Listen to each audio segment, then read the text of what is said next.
ya. Minus saja, Bu. Minus.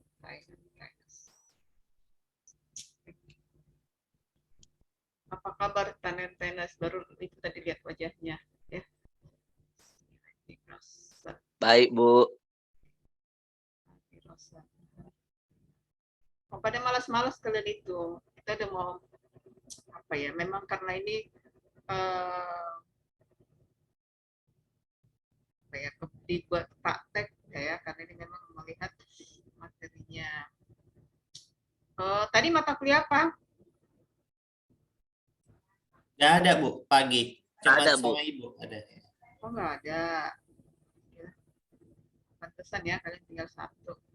Kita mungkin minggu depan masih masuk ya, hari sebentar ya.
Sepertinya ya, apa di belakang ini pun ada tukang ribut sekali, ribut anjing, ribut semua. Oke, pertemuan minggu depan sepertinya masih masuk ya. Kemudian kita tunggu aja liburnya, tanggal apanya ya. Kemungkinan UAS-nya, UTS-nya setelah masuk apa ya, masuk liburan. Kalau nanti mendengar suara-suara ribut di belakang, dari tadi ada bertukang kayaknya di belakang rumah, jadi ya oke.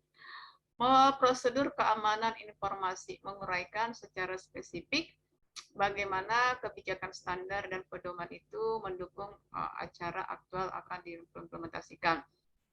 Jadi ada namanya keamanan ya, ada namanya disebut dengan kebijakan, ada undang-undang ya, ada hukum ya. Jadi di sini adalah ada beberapa kebijakan yang memang kalau di kemarin ada standarnya ya, standar operationnya atau standar polisnya ya, polisi, standar polis ya. Jadi di sini kita membahas bagaimana membuatkan di sini adalah polis ya, polis itu kebijakan.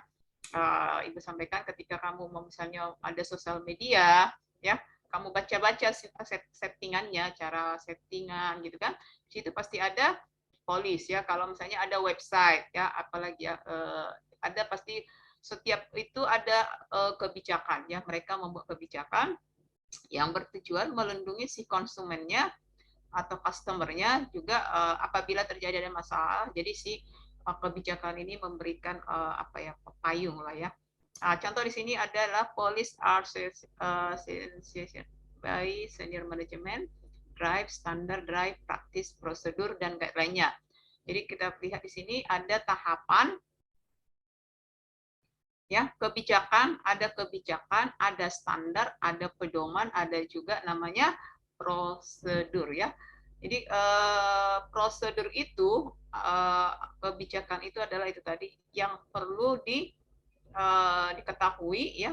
Akses ya, ini polis ya, akses ke sumber daya jaringan diberikan melalui user ID dan password yang unik. Jadi di polis ini implementasinya itu tadi ya. Jadi ketika kita ketika kamu misalnya masuk ke sebuah website ya, ada ketentuan harus registrasi. Nah, dari registrasi itu ada namanya pemasukan data, penginputan data. Di situ mereka akan membuat aturan apakah nanti username-nya tolong 8 digit atau tolong ada kombinasi apa itu, kombinasi huruf besar, huruf kecil, atau ada simbol-simbol. Nah, itu adalah polis ya dari setiap web ataupun itu tadi ya, apakah itu email atau tadi ada beberapa ketentuan-ketentuan yang ditetapkan.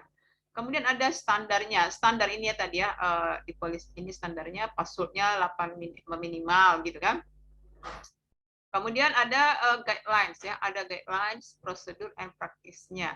Nah, kalau diperhatikan di sini apa itu bagannya atau ininya, guideline-nya ini harus ya mengandung satu non alfa tidak ditemukan dalam kamus. Kemudian ada standarnya, ada polisnya. Hierarki ya, hierarki. Jadi yang tadi itu adalah bagannya, ini hierarkinya bagaimana si strong password construction guideline, user ID-nya, governance polisnya. Jadi ini hierarki kebijakan, ini governance polis paling atas ya. Ini ada kebijakan yang paling umum atau paling yang misalnya oleh ditentukan oleh si website tersebut. Kemudian siapa akses kontrolnya, user ID-nya. Kalau kamu baca perhatikan settingan Google gitu ya, di situ pun ada aturan-aturannya. Kebijakan masih lanjutannya, kita lihat hierarkinya yang tadi ya, hierarki itu berbentuk mengerucut ya, sampai ke segitiganya ya, bukan segitiga terbalik namun mengerucut segitiga yang ke atasnya. Polis adalah semua informasi bisnis yang dilindungi saat ditransfer ya, itu tadi standarnya informasi yang harus dienkripsi. Enkripsi itu adalah ada kode data yang disisipkan sehingga data itu aman ketika ditransfer atau dikirim ya. Guideline menjelaskan cara terbaik merekam transfer data. Ini perlu diketahui oleh user. Guideline-nya seperti apa? Prosedur instruksi langkah demi langkah melakukan transfer data terenkripsi dengan memastikan kepatuhan dan kebijakan standar dan pedoman terkait. Nah, kalau kemarin kita melihat police security ya, ini adalah polis yang memang mengatur itu tadi semua informasi ya. Jadi si web ini ya aturannya tadi atau si aturan-aturan atau kebijakannya tadi itu sudah di riset lebih dulu ya, apa menjadi kepentingan, apa yang menjadi hak, bagaimana supaya si konsumen atau si customer-nya itu aman gitu ya. Elemen dari kebijakan. Jadi kebijakan tadi atau polis itu ada mengatur nada manajemen ya, ada prosedur, menetapkan peran dan tanggung jawab ya. Misalnya sebagai kita sebagai customer, apa tanggung jawab kita. Jadi bagaimana membuat supaya aman data, aman privasi kita, menentukan klasifikasi set, memberikan arah keputusan, menetapkan ruang lingkup kewenangan, ya apa saja, memberikan dasar untuk pedoman guidelines, ya di situ lengkap semua. Misalnya contoh, bagaimana cara mengamankan akun Facebook supaya aman ya gitu kan? Ikuti saja, di situ ada guidelines-nya, ada tahapan-tahapan, dan bahkan ada Q&A-nya ya. Jadi pertanyaan-pertanyaan yang sering diajukan. Jadi kita bisa melihat beberapa pengalaman-pengalaman berdasarkan Q&A. Menetapkan akuntabilitas, menjelaskan penggunaan aset.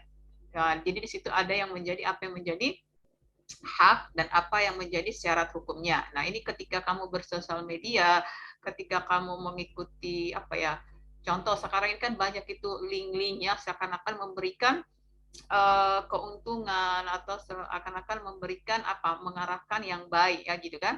Ternyata ya itu tadi ya, perlu kamu baca sedetail mungkin apa yang menjadi hak, bagaimana mereka mengamankan data si pelanggannya, dan apa yang menjadi tujuannya. Jadi ini dipelajari dulu atau dibaca, dipahami.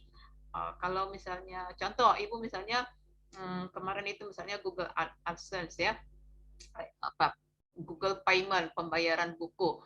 Di situ detail apa itu kan versinya bahasa Inggris, dan bahasa Inggrisnya itu yang sudah bahasanya yang sampai ada semacam membuatkan surat pernyataan. Ya ada beberapa istilah-istilah kita itu tidak paham. Nah, Ini harus dipahami dulu ya guidelines-nya.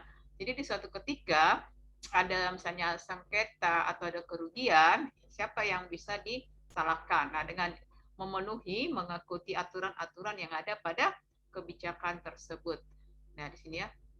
Contoh di sini siklus hidup kebijakan. Contoh ada di sini info security, apa yang menjadi info security-nya, security, pengamanan, lakukan action, awards, kemudian di awards ini ada standarnya seperti apa, prosedurnya seperti apa, guidelines-nya. Nah, itu dia. Di sini ada 10 langkah ya, ini yang akan kita bahas mengatur kebijakannya polisi ini. Ini tergantung dari si perusahaannya atau si websitenya ya. Di sini pertama collect background information, collect background, perform risk assessment, 3 create a police review panel, 4 develop ya mengembangkan information security plan. Kelimanya adalah kalau di 4 develop pengembangan security plan perencanaan, kelima develop information security policy-nya, 6 implement policy and standard, 7 awareness and training. Jadi kita diberikan awareness and training bagaimana supaya itu bisa tercapai. 8 monitor for compliance, evaluate effective, modify policy. Kita akan membahas satu-satu. Bagaimana langkah pertama? Kumpulkan information manager ya, apa visi misi organisasi. Jadi misalnya itu tadi setiap organisasi, setiap web atau setiap media sosial mereka memiliki aturan atau polis kebijakan masing-masing ya. Jadi ketika tiba-tiba ada akun misalnya banyak akan kalau misalnya kayak Instagram, kamu tidak suka kan nanti atau di ya Instagram, Facebook, kamu misalnya tidak suka dengan akun seseorang, kamu bisa melapor. Tapi mereka tidak langsung terima bulat-bulat langsung di hack atau di apa itu dinonaktifkan, tapi mereka akan membuat pertanyaan-pertanyaan. Apakah itu mengganggu? Apakah itu bersifat apa ya? Nanti sejumlah pertanyaan dibuatkan ya. Jadi di sini pertama lakukan informasi mendasar. Apakah itu dari organisasi, dari pihak lain. Identifikasi tingkat kontrol. Identifikasi siapa yang harus menulis kebijakannya. Yang kedua penilaian risiko, risk assessment. Identifikasi apa yang menjadi fungsi kritisnya ya. Ini perlu sebaik-baik apapun itu kita perlu mengetahui risk assessment, penilaian risiko. Kira-kira risiko apa yang akan terjadi? Apa yang menjadi identifikasi data penting, menilai kerentanan vulnerabilitas ya, kerentanan ini ya tadi juga ada 5 orang. Oke. Oke. Ini adalah police review board ya, polisnya dibuatkan kepada review boardnya kira-kira apa permasalahannya ya, dibuat dulu draftnya, kemudian berikan akomodasi komentar-komentarnya. Langkah keempat, kembangkan rencana keamanan informasi ya, jadi ini adalah menyangkut keamanan ya, baik informasi jaringan itu polisnya. Langkah pembuatannya seperti ini juga. Tetapkan tujuan, kemudian definisikan role-nya. Apa tanggung jawab setiap komunitas. Kemudian bagaimana menetapkan kepatuhan. Itu tadi ya. Jadi kalau misalnya kamu misalnya mau mempunyai akun apa? Kalau ditanya berapa akun sosial mediamu? Ada berapa? Ada 5, 3, 2, jangan-jangan Facebookmu ada 5, kan begitu kan? Apakah pernah kamu baca apa yang menjadi aturan-aturan yang dibuat Facebook ataupun apa yang dibuat aturan-aturan oleh Instagram? Kayaknya jarang ya. Kalau misalnya kita mau paling bikin akun baru ya tanpa melihat apa yang menjadi kepatuhan sebagai kalau akun kita di situ gitu ya, penilaian risiko, audit informasi. Langkah kelima, kembangkan rencana keamanan informasi data. Kemudian berikutnya kembangkan kebijakan keamanan ya, polis kebijakan. Bedakan itu tadi apa kebijakan, apa undang-undang, apa menjadi aturan, apa itu hukum ya. Polis pernyataan tingkat tinggi yang memberikan bimbingan bagi para pekerja dengan keputusan sekarang dan masa depan. Ada standarnya, standar ya patokan, ada ketentuan, ada ya standar ya, patokan ya, spesifikasi yang harus diikuti ya. Guidelines, petunjuk, ada tahapan atau aturan untuk memperjelas bagaimana si polis tadi bisa dilaksanakan sesuai dengan guidelines-nya. 6, terapkan kebijakan dan standar. Jadi setelah tadi sudah diketahui apa menjadi kebijakan dari organisasi tersebut, apa standarnya, lakukanlah distribusi ya, dibagikan, di-share atau pengawasan ya. Ketujuh, kesadaran dan pelatihan. Menyadarkan pengguna, mengajar bahwa itu tadi ya, ketika misalnya kamu sudah paham apa menjadi kebijakan ataupun dari polis organisasi itu, kamu bisa melakukan enforcement ya, kebutuhan penegakan. Pantau kepatuhan ya, kode etik, kode of conduct, menetapkan wewenang persetujuan ya. Kesembilan, lakukan efektivitas kebijakan.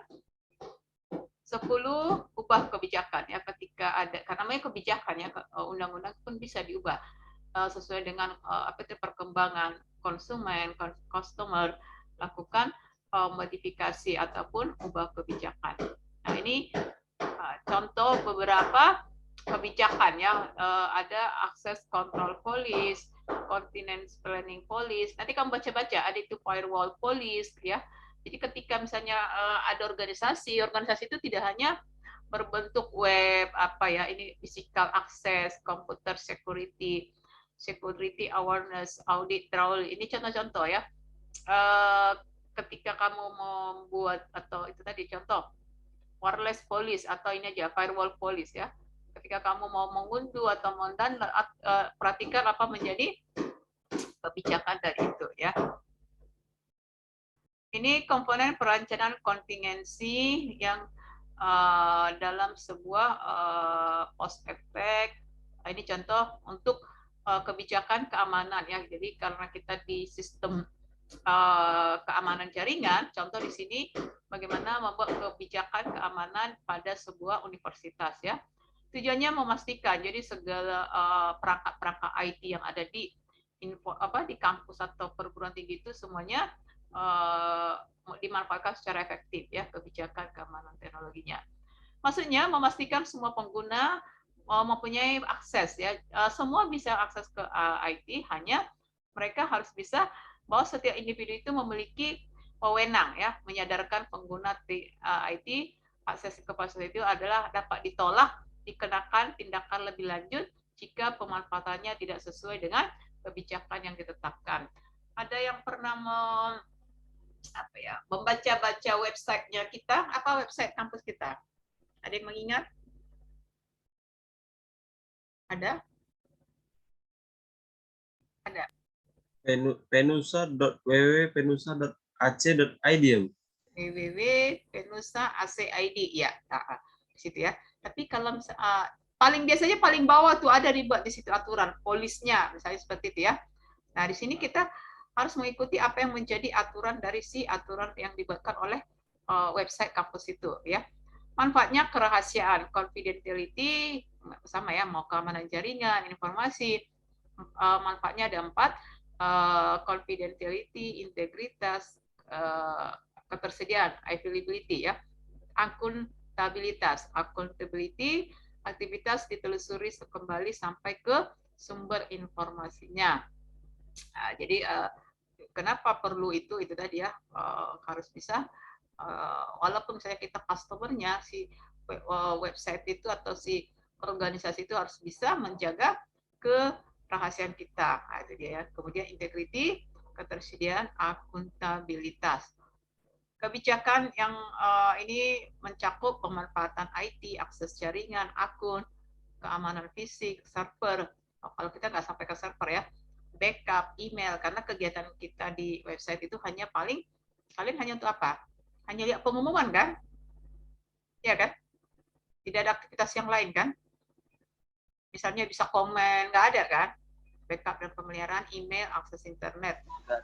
Nggak ada, kita hanya bisa melihat aja. Tidak ada aktivitas seperti pengajaran, tidak ada, hanya melihat pengumuman. Nah, di sini kebijakan umum menyimpan IT dengan wewenang yang diberikan universitas sebagai mahasiswa maupun staf. Nah, mungkin ada ya ketika misalnya si mahasiswa masuk, ada akun untuk mahasiswa, ketika si dosen masuk, ada akun untuk si dosennya ya. Tidak diperbolehkan menggunakan fasilitas komputer universitas untuk menghasilkan, mendapatkan, menyimpan. Jadi ada itu perguruan tinggi, mereka itu memiliki apa itu namanya, software ya. Jadi software itu diperuntukkan misalnya beli apa itu ya, beli boleh ataupun apa namanya, semacam ada pembayaran, tapi mengatasnamakan si kampus ya. Jadi ketika misalnya si kampus ini, kita mahasiswa tidak boleh sembarangan ambil data, walaupun misalnya bisa apa itu, leluasa di IT tadi ya, masuk ke website leluasa atau masuk ke ruang praktek leluasa. Tapi kita tidak boleh sembarangan, misalnya oh ya saya perlu apa SAM, kamu ambil dari situ, nggak bisa ya, itu maksudnya tidak perbolehkan.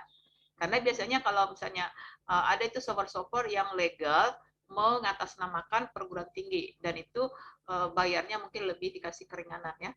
Dengan sengaja menghapus, mengirim, ini pun tidak boleh ya. Ketika kamu saya masuk ke lab, kemudian itu tadi ya, kamu ada melihat oh ya ini saya lagi perlu software ini, kamu apa itu, kamu ambil misalnya. Tapi saya hormati privasi orang lain. Tidak diperbolehkan menyalin, itu dia, menyalin, mendistribusikan, karena ada beberapa yang memang kebijakan itu dari si kampus ya. Oke, kemudian akses, oke, udah cukup ya. Akses jaringan universitas. Nah, ini halaman berapa? Oh, udah, terima kasih. Oh ya, ini dia ya. Ini tadi ya. Secara umum ya, pengguna password ya. Jadi si IT atau si universitas atau si kampus itu sudah membuatkan itu tadi kombinasi untuk apa itu, kombinasi kalau ketika registrasi ya, sehingga ketika kamu login itu sudah ada password yang memang apa ada diberikan, misalnya udah kuat, sedang, lemah, seperti itu ya, akun pengguna dan password. Ada yang bisa ketika misalnya kamu login, ada yang meminta mengidentifikasi apakah itu berbentuk huruf, ada yang seperti itu ya website, kemudian ada yang berbentuk gambar-gambar, kan kita disuruh menunjukkan yang atau mengklik yang mana contoh pemadam kebakaran, yang mana traffic light, seperti itu kan. Nah itu dia harus dilakukan. Oke, itu aja pembahasan kita, masih ada waktu 30 sampai setengah 1 ya. Jadi itu pembahasan hari ini, karena materinya ini memang lanjutan dari minggu yang kemarin ya, mengenai security ya, security, pembahasan dari security, sistem keamanan jaringannya.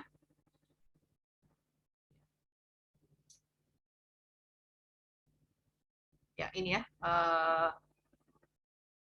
apa, sistem keamanan jaringan. Jadi ketika kamu melakukan aktivitas internet ataupun online, apa yang perlu kamu lakukan, apa yang perlu kamu persiapkan ya. Ini adalah beberapa cara ya, model keamanan rancangan arsitektur logik, rancangan arsitektur fisik ya.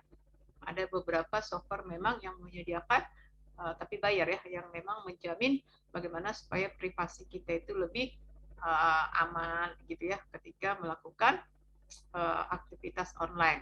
Nah, di sini ada penambahan perangkat ya, koneksi internal eksternal yang disalurkan root ya dengan menggunakan triple DSTDS advanced encryption. Nah, ini dia ya. Ada beberapa software yang memang ini konsep dasar keamanan, rahasia, integritas, ketersediaan, availability ya. Bentuk ini dia cook ya, cookie, ini perlu dibahas kemarin ya. Cookie itu ketika misalnya kamu mengunjungi suatu website, akan muncul tulisan cook ya. Ini adalah ini kita ditanya apakah kita setuju atau enggak. Tujuannya ini adalah mereka akan melihat posisi kita ya. Jadi posisi melalui IP address kita. Dengan demikian ya, data kita itu akan tersimpan di mereka. Jadi misalnya mereka mau promosi atau mereka mau apa ada tujuan mereka memetakan atau mengetahui informasi. Nah, itu dari sini dilihat. Jadi kalau misalnya kamu perhatikan sebuah website ya ada di situ pengunjung hari ini 35.000 orang, dari Indonesia 1.000, dari Malaysia sekian. Nah itu dia mereka. Jadi ada dalam website itu sudah dibuatkan itu tadi ya, mengidentifikasi pengunjungnya. Nah, bagaimana kita supaya ya kalau hanya sekedar mengidentifikasi kan tidak apa-apa, tapi kalau mereka itu dimanfaatkan data-data kita, nah ini yang perlu itu tadi ya, mengetahui aturan-aturan atau sistem ya yang memang disebut dengan security policy. Policy itu adalah sebuah kebijakan yang diatur oleh tergantung atau disesuaikan dengan setiap organisasinya. Baik, itu pertemuan kita hari ini. Ini tidak ada tugas ya, Ibu rasa tidak ada perlu tugas karena kita tidak mau dibuatkan tugas. Ini sebenarnya lebih ke bentuk konfigurasi ke prakteknya ya, ke tidak prakteknya, tapi dalam arti karena ini adalah menyangkut apa ya, hal-hal yang sepertinya tidak kita perhatikan ya, tapi ini sangat penting ya.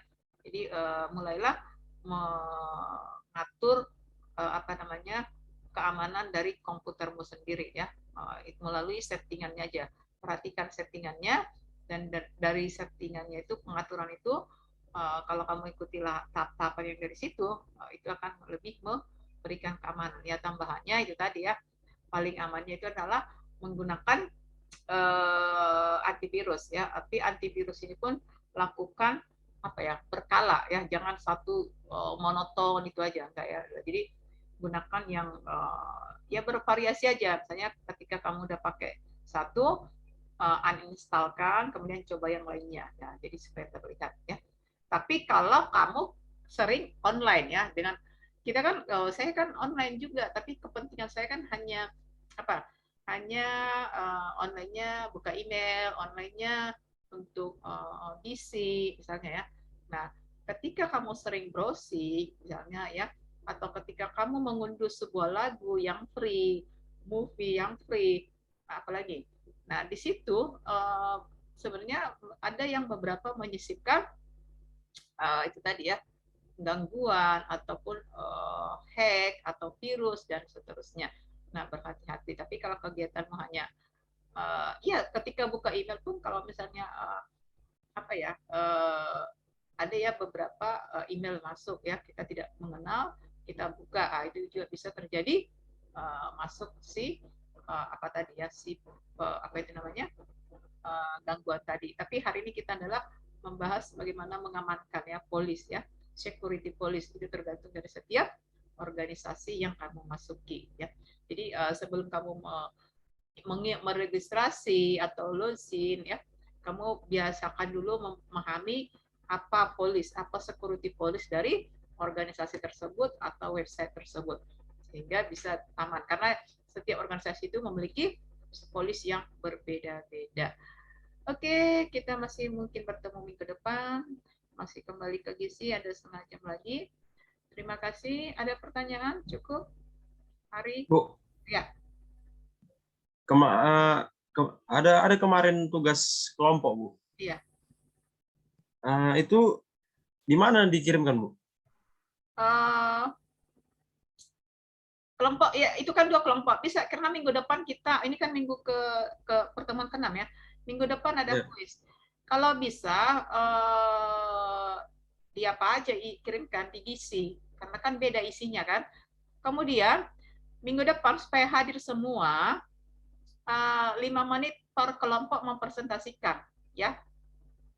Bisa ya, supaya hadir. Ya, jadi setelah itu nanti kita ada kuis. Jadi tolong yang kelompok 1 dan kelompok 2 ya, nanti mungkin di awal kelompok 1 atau mau selesai kelompok 2. Jadi diputuskan ketika nanti Gizi aja Zoom. Hanya nanti kamu presentasi seperti Budi aja ya, nanti share, kamu bercerita. Itu artinya kamu memahami apa yang kamu kerjakan ya, itu dia. Jadi nanti apakah nanti yang kelompok 2 di awal, kelompok 1 di akhir, atau sebaliknya kita tentukan di pertemuan minggu depan. Tapi ada juga bentuk kuis minggu depan sebagai persiapan untuk ujian tengah semester ya. Sampaikan kepada yang belum hadir. Ada pertanyaan lagi? Tidak ada, Bu. Terima kasih, Bu. Oke, selamat pagi semuanya.